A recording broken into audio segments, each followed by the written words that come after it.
That may be the greatest catch I've ever seen in my life.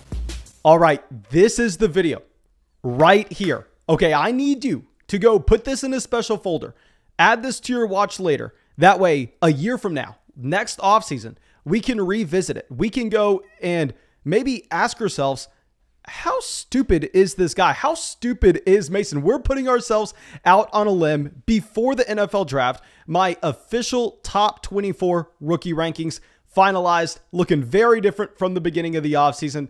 But of course, before we get into it, please go down there, drop a like, leave a comment letting me know any bold predictions that you have for the NFL draft. Subscribe to the channel. You know we'll be giving constant updates to these rankings. And the first thing I want to discuss is not necessarily Breece Hall at 1. We'll get to him in just 1 second. But I know we are going to have some questions asking, how are these rankings going to change with the NFL draft? Because of course they're going to change. I need to update these with accurate NFL draft capital measurements. I need to update these with actual landing spots these players are stepping into. And we will have some adjustments. All those will be made over there on Locals. I'll also make videos on the YouTube channel for everybody. But I'm going to try my best to not move players multiple tiers. And what I mean by not moving players multiple tiers is I don't want to have someone like Chris Olave in tier 4. And all of a sudden he lands with the Green Bay Packers at pick 22 and Treylon Burks goes to the Philadelphia Eagles. And all of a sudden, I don't want to be jumping up Chris Olave multiple tiers to then be ranked ahead of Treylon Burks. I am going to try to keep it sticky between the tiers, where of course the order of players, especially in tier 2, where you got Drake London, Garrett Wilson, Treylon Burks, if they're in the same tier, landing spot's almost going to be everything. But when you're looking at a tier 6 player versus a tier 7, I don't know how much we are going to make that into consideration. Now, that should be it. Let's go through. Let's dive into this. And let's start it off with that first player. Let's go over to Breece Hall. And with Breece Hall, he's going to be by himself in the top tier. I know y'all are tired of hearing me talk about him. The second he had his NFL Combine, we called him as a top 5 Dynasty wide receiver, even though, according to DLF, he was being drafted as the running back 19 in startup drafts. We had over to keep trade cut, and you're now seeing Breece Hall as a top 5 running back in Dynasty drafts, which, of course, I kind of want to take that big W on it when everybody was making fun of me. And if we go over to redraft leagues, if we go check out Underdog Fantasy, Breece Hall is being drafted as the running back 16 already. I mean, of course, we've seen those underdog redraft leagues get kind of crazy with some rookie values. I mean, if you remember back in 2020, Clyde Edwards-Helaire at one point in redraft leagues was going in the first round. He was going in the first round in startup draft. So it's not to say that Breece Hall is 100% a bust-proof player, but I will say, if you look at him in our running back model, really the only running backs that come close to busting that graded out as highly as Breece Hall were Cam Akers and Antonio Gibson. And I honestly can't call those running backs bust. I think they hit at the NFL level.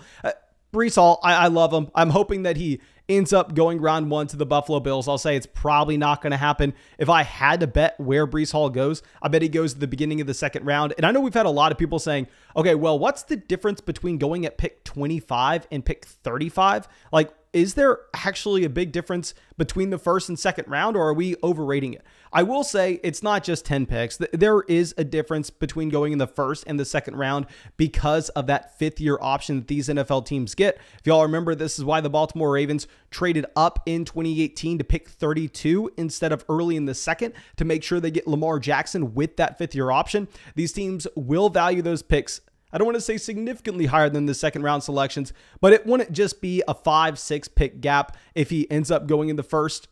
It will be very, very, very exciting. I don't really care even if he goes in the second round. That's where he gets graded out next to guys like Cam Akers, Antonio Gibson. If he goes in the first round, he's laying up with Ezekiel Elliott, Jonathan Taylor, and Todd Gurley with our running back model.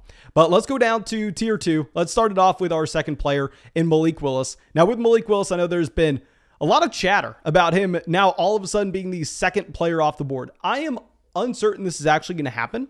I don't necessarily think it matters, however, because with Malik Willis, he's just that elite rushing quarterback. He should be a top 10 pick regardless. And if you look at top 10 picks historically, those are guys that have that job security. You can see Mitchell Trubisky, Blake Bortles failing season after season after season after season, and they're able to start 4+ years at the NFL level simply because, hell, the team invested into them. This is why I love Trey Lance last year over Justin Fields. When you see that team investment, they have the long shelf life. And if we combine that with the rushing production of Malik Willis, he looks like it's going to be literally just Jalen Hurts with job security. I mean, if we go over to Jalen Hurts has failed as an NFL quarterback. Jalen Hurts barely averaged 200 passing yards a game last season, but he's an elite fantasy option. And that's why we were drafting him in 2020 rookie drafts, because if he did get in the game, you knew that you could play him in fantasy. Very similar to Malik Willis. Can't say he's going to be a great real-life NFL quarterback, but if he gets the draft capital and has the rushing upside, it doesn't freaking matter. Even if he's as bad as Mitchell Trubisky is, if he's going to be able to go out there and average 60 rushing yards a game, he'll be a player you can start in fantasy with confidence. Now, going over to our next player, I'm going to say the next 3 picks, it's useless to argue for any one of these guys. I actually sent out a tweet a couple days ago telling everybody to just rank Drake London, Garrett Wilson, and Treylon Burks, because I don't see a difference between any 3 of these options. Now, of course, they all have their positives and negatives. Let's get to Drake London first. Positives. Breaks out at 18 years old. I mean, we have seen that a freshman breakout gives you a great chance of hitting at the next level. Combine that with the fact that you had Michael Pittman Jr. as a senior on that roster, Amon-Ra St. Brown as a sophomore. I mean, Drake London, his rookie season was fantastic. And then his junior year, he goes out there and accounts for 45% of the receiving production on a per game basis at USC. Those are elite measures. If we look at Drake London in our wide receiver prospect model, he's not up there with Sammy Watkins and Amari Cooper, but he's still up there with some elite level players.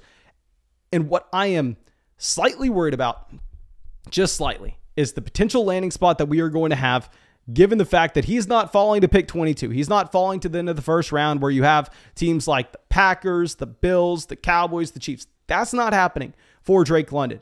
On top of this, with Drake London, obviously, you have the 40-yard dash concerns. I'll say it doesn't matter nearly as much at the wide receiver position as it does at running back. It is such a small part of our model at wide receiver. Unless you run like a 4-2-2, then we pretty much just completely negate your NFL draft capital because it doesn't really matter. But if you're running a 4-6-1, a 4-6-2, you get hurt slightly, but it's not that big of a deal if you get the NFL draft capital.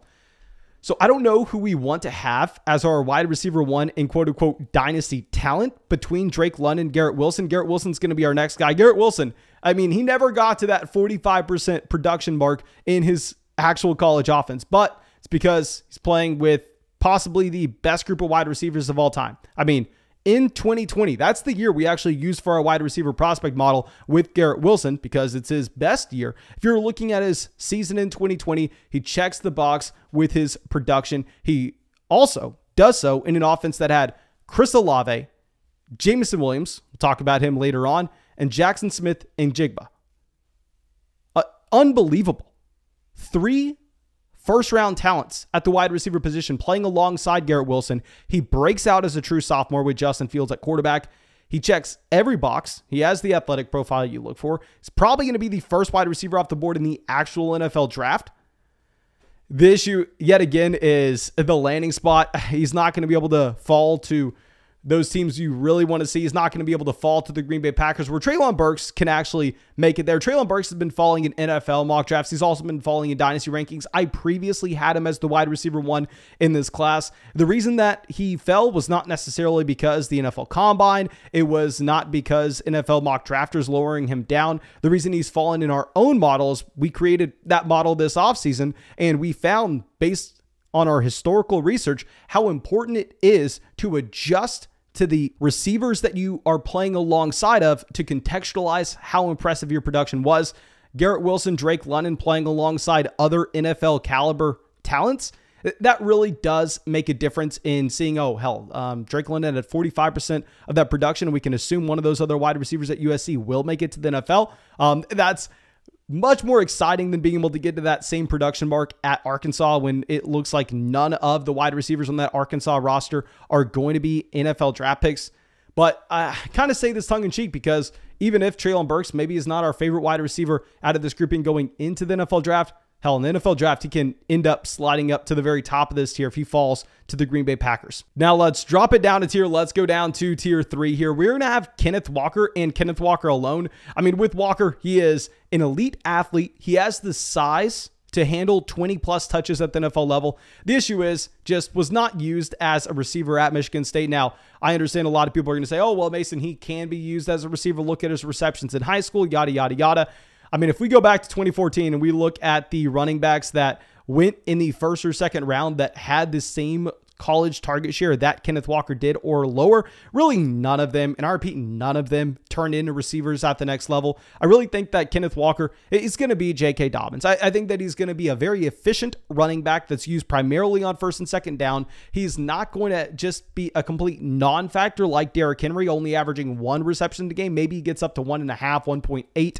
But with Walker, I think that because he's not going to be that receiving option in a PPR format, we can lower him behind the elite level wide receiver prospects. However, if you're playing in a non-PPR league, then Kenneth Walker, I think you can move him up a ton. And of course, if you're going over and getting on those underdog drafts, please take advantage of Kenneth Walker's ADP right now. I mean, if you go over to Underdog, which of course this is a redraft format, but Kenneth Walker is being drafted as the running back 27, pick 100, behind Gabriel Davis, behind Darnell Mooney. Go take advantage of that. Go draft him on Underdog. Make sure when you sign up for Underdog Fantasy to get in some real money drafts, you use promo code FLOCK. With promo code FLOCK, you will get all our Dynasty rankings, all our rookie rankings. You'll get our Dynasty research book. And on top of that, they'll match your deposit dollar for dollar up to 100. So please make sure you go sign up with promo code FLOCK in the description of this video. You'll find that link. But now let's drop to a tier. Kenneth Walker is going to be by himself in tier 3. Let's go to tier 4, where we have Kenny Pickett, Chris Olave, and Jameson Williams. Now, with Kenny Pickett, I have no idea what to expect. I don't know if he will be a top 10 pick. If he ends up falling to pick 20, he's actually going to be lowered down most likely to tier 5, tier 6, even though the Pittsburgh Steelers would be a good landing spot, just historically speaking. If you fall outside the top 10, if you fall to pick 15, pick 20, you just don't have the same job security that we would have seen if he wasn't falling as far. But with the receivers in particular, I know Jameson Williams is really all the rave right now. And I will say, with Jameson Williams, I think he's going to be a great NFL wide receiver. If you look at his ability specifically as a deep threat in his offense, he's exactly what NFL teams today need. He is a wide receiver that is going to stretch the field, that is going to be a problem for defensive coordinators. However, he only accounted for 31% of the passing production at Alabama on a per game basis his final season there. With Chris Olave and Garrett Wilson at Ohio State, he played behind both of them. Chris Olave almost got to 40% of the production at Ohio State his junior season.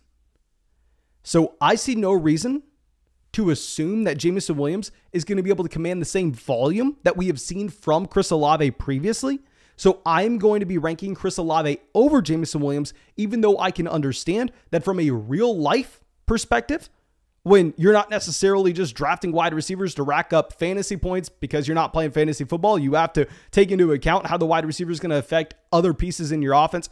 I can understand someone liking Jameson Williams over Chris Olave, but from the production metrics that have been proven through everybody's research, not just my own, I think it's very, very reckless to rank Jameson Williams over Chris Olave, especially with the injury, even if he is ahead of schedule. So I'm going to have Chris Olave wide receiver 8, Jameson Williams wide receiver 9. I expect Williams to go higher in the NFL draft. Possibly Olave makes it to the Packers. That's pretty much the wide receiver we're looking for. Now let's go down to our next tier. Let's go over to George Pickens, tier 5, leading us off. Here with Pickens, he actually jumped Jahan Dotson because with Dotson, we had to lower his breakout down to his junior season. And if you're lowering that breakout for Dotson, he just doesn't pop in the wide receiver model like George Pickens does, because with Pickens, he declares early, which Dotson doesn't. He broke out as a freshman, which Dotson did not. And with George Pickens, you can use the excuse of that injury at the end of his sophomore year, even though I will say it is concerning with George Pickens, which is why I've always thought it's crazy when people try to say George Pickens is a better option than someone like Chris Olave. It's concerning with George Pickens and not being able to improve after his freshman season to his sophomore year. That is a real concern. Okay, I'm going to ignore his junior year that he played like 4 games. I mean, coming back from that injury, I don't think we can hold that against George Pickens. But the sophomore year is a real concern. That's why I'm not necessarily going to be as high on George Pickens as some other people. I think he's right in line with these other options. I mean, we have Jahan Dotson at 11. Dotson actually showed the dominance at Penn State his junior and senior year that we didn't see from George Pickens. He has an excuse for not breaking out early, and that you had both KJ Hamler and Pat Frymuth there for the beginning of Jahan Dotson's career. The second that you had KJ Hamler leaving, that's when Dotson took that elite step forward. So I guess we can add some context to this overall situation.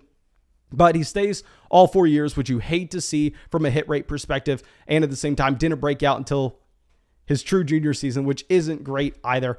Now, our next player in this tier is going to be Matt Corral. Matt Corral, I mean, at one point this offseason, people were projecting Matt Corral to be a top 10 NFL draft pick. And y'all know my quarterback evaluation process. We look at the draft capital because we know that the quarterback position is by far and away the hardest position to evaluate in all of sports. And we say, hell, these NFL teams historically, which I've proven in our Dynasty Rookie Draft Guide, they're much better at evaluating quarterbacks than the Dynasty Fantasy Football community. What a shocker. And we combine that understanding that draft capital gives them job security. We combine it with that rushing upside to see if they have access to that elite fantasy finish. That's why I was drafting Lamar Jackson in 2018. That's why I was drafting Jalen Hurts in 2020. Despite those quarterbacks going later in the NFL draft, if you demonstrate that elite rushing ceiling, it doesn't necessarily matter your job security because you have league-breaking upside. With Matt Corral, if he got the draft capital, I'd be a lot more excited. But it looks like Corral could fall to the second round now, which I'm not trying to draft the next Drew Lock. That's not going to be me. So Matt Corral definitely 100% has fallen down our rankings since the beginning of the offseason because, I mean, he has fallen down NFL mock drafter boards as well. Now going to our next player is going to be Isaiah Spiller. With Isaiah Spiller, another player that's fallen a tremendous amount. We had him neck and neck with Breece Hall. I know everybody's tired of me talking about it. It's proven. You can be slow or you can be small and be a successful NFL running back. But you cannot be small and slow. BMI of 29.4, ran a 40-yard dash, I believe, as a 4.64. Yes, he weighs 217 pounds, but still, if you're not getting to that 225, 224 mark, I am not going to be willing to override that BMI, which has been proven to be predictive on the workload you can handle at the next level. I'm off of Isaiah Spiller. You've seen him plummeting in NFL mock drafts as well. He could still end up going round 3, stepping into a situation like the Houston Texans and getting volume, which is why I'm going to have him in this tier. I just don't necessarily think he ever turns into a special player. I really see him as someone like TJ Yeldon. Now, our last player in this tier is going to be Desmond Ritter, the exact opposite of Matt Corral. While Matt Corral has been falling in these mock drafts, Desmond Ritter has been rising. It looks like he could be in play to be a late round 1 pick, possibly sliding up to mid round 1. Of course, is not going in the top 10. This isn't going to be a 2019 Daniel Jones type situation where we learn the day before all of a sudden a quarterback that's projected to go way later is a top 10 pick. But still, with Desmond Ritter, I understand the hesitation other people have. I'm just saying, hell, we've seen some rushing upside, and at the same time, if he gets the capital, sign me up. Now, let's go down to our next tier. It's going to be tier 6. And let's lead it off with Sam Howell, the quarterback that has fallen the most from 2021. I mean, if y'all went back to 2021, just stepped in that time machine, Sam Howell was the favorite to be the quarterback 1 in this class. People were projecting Sam Howell to be the number 1 quarterback, the number 1 pick in the NFL draft. Now, I personally don't know what has changed. Looking at his statistics his senior year, nothing really stands out to me. But as I've said time and time again, the Dynasty community, everybody included, especially people that have podcasts, have been significantly worse at evaluating quarterback talent, regardless of whatever measures they are taking into account, than the actual NFL draft. So if we're getting Sam Howell falling to the mid-second round, even though he does have some rushing upside, I'm off of him. I can't take him as a round 1 Dynasty startup pick. I can't. I mean, Jalen Hurts, with all his rushing upside in the world, fell to round 2 in the NFL draft, and we were getting him at the very end of the second round of rookie drafts, the beginning of the third. Of course, it was a much better class. Same how the 15th player off the board, I think that's a fair ranking. Now, getting to our next guy, someone we've just had to take an L on, Sky Moore. Checks every damn box with Sky Moore. I mean, yes, I was worried about his 2020 season where Dwayne Eskridge lapped him in production. But I was ignorant and we were not paying attention to the details.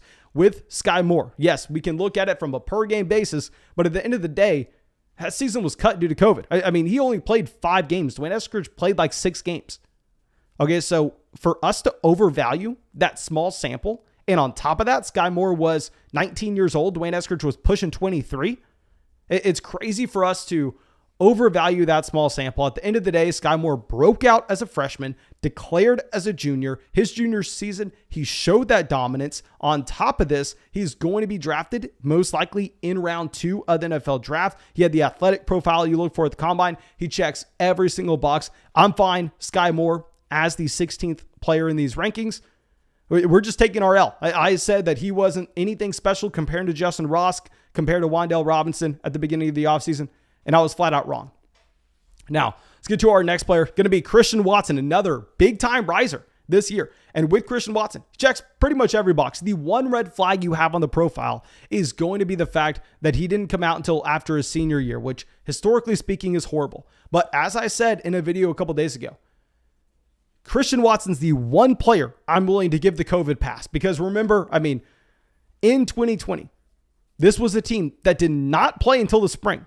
Okay, so if you're trying to come out here and tell me, oh no, Mason James Cook, you can't hold it against them that he stayed in school for all 4 years. Remember, there was COVID. So, guys, if they went to the SEC, they played their regular season. There were just as many NFL draft picks last year as this year. There's no excuse whatsoever for 99% of these players to stay all 4 years compared to any other season we'd be looking at, except with Christian Watson, except if you did not play football in the fall and you had to play in the spring. So I'm willing to overlook the fact that Christian Watson stayed all 4 years. And if you overlook that fact, he checks pretty much every box that you look for. He has the elite athletic profile, especially if you size adjust it, which doesn't matter nearly as much at the wide receiver position as it does running back. But I think Christian Watson's interesting, especially if he falls with Kansas City Chiefs. Now our next player, and I know we are going to be seen as crazy to have him in this tier, 100%. And trust me, I was calling people crazy at the beginning of the offseason when they were ranking him over Chris Olave. But David Bell has fallen too much because of the NFL Combine. David Bell is a player I'm ranking at 18. I am now expecting to be drafting him a ton. And yes, he's going later in the NFL draft. He'll be going behind someone like John Metchie we talk about at the end of the video. The reason for this is the 40-yard dash time. This really pigeonholes him in your offense where he can primarily, I mean, almost exclusively be used as a slot wide receiver. And if you do not have the dynamic ability to play on the outside, run deeper routes from an NFL perspective, you are not nearly as valuable. But from a dynasty, from a fantasy football perspective, hell, go be Amon-Ra St. Brown. Go be a wide receiver that checks every single box but your athleticism. Play in the slot, even if you fall in the NFL draft because you're not that valuable for NFL teams. You're still going to be valuable for my fantasy team if you can soak up those targets out of the slot. Go be Keenan Allen. Go be Amon-Ra St. Brown. I'm not going to bring up Cooper Kupp, even though Cooper Kupp's also someone that ran slow 40-yard dash time. But of course, that's the outlier of all outliers. Now, let's go to our next tier. Let's talk about our 19th player off the board, Rashod White. With Rashod White, I don't get it. I don't understand why he is supposedly falling so much right now in these projections. This is a running back that was quite possibly the best pass-catching running back in this year's draft. I mean, if you're looking at this, he accounted for almost 19% of his team's targets on a per-game basis. And what's really weird is looking at his dynasty value on Keep Trade Cut, looking at his redraft value on Underdog Fantasy, like go pull up Underdog Fantasy, go get in drafts on Underdog Fantasy, use promo code FLOCK. But if you pull it up, he's going as the running back 43 in redraft leagues. He's going before someone like Sky Moore. He's going before Devontae Parker, before Irv Smith Jr. He's going before DJ Chark. This is a player who's most likely going to go in round 4, round 5 of the NFL draft. I don't get it. The boxes that I'm looking at looks like Rashod White's more impressive than that, but this is why NFL draft capital matters, because NFL draft capital can show us things on film that metrics don't necessarily take into account. My issue is if he falls to round 4, if he falls to round 5, most of those running backs just never get a shot. They never get a chance on the actual NFL field. So that's why I'm saying if Rashod White ended up going in round 2, trust me, Rashod White is skyrocketing in these rankings. I could see Rashod White going up in that George Pickens, Jahan Dotson tier if he somehow went in round 2 of the NFL draft. But I'm ranking him here only because he's projected to be a day 3 NFL draft pick, which is just horrendous for his projections. Now, our next player will be another quarterback, Carson Strong, pick 20. With Carson Strong, another option that we just don't even know if he's going to get a shot in the NFL. I mean, this is a player that most likely should go in the second round. The issue with Carson Strong is even if he does get a shot in the second round, even if somehow he's Derek Carr, still this is a quarterback that doesn't have any rushing upside. So you can't necessarily spin it in a positive light like you can with Sam Howell, like you could with Matt Corral if they somehow went in the second round. With Carson Strong, it probably just off of him. Most likely going to be actually falling in these rankings once we get the NFL draft, but it is what it is. He's at 20 for now. 21 going to be Justin Ross. Justin Ross, the NFL draft capital is going to matter so damn much. He outproduced T. Higgins. He outproduced Amari Rodgers. He outproduced Hunter Renfrow when he was 18 years old at Clemson.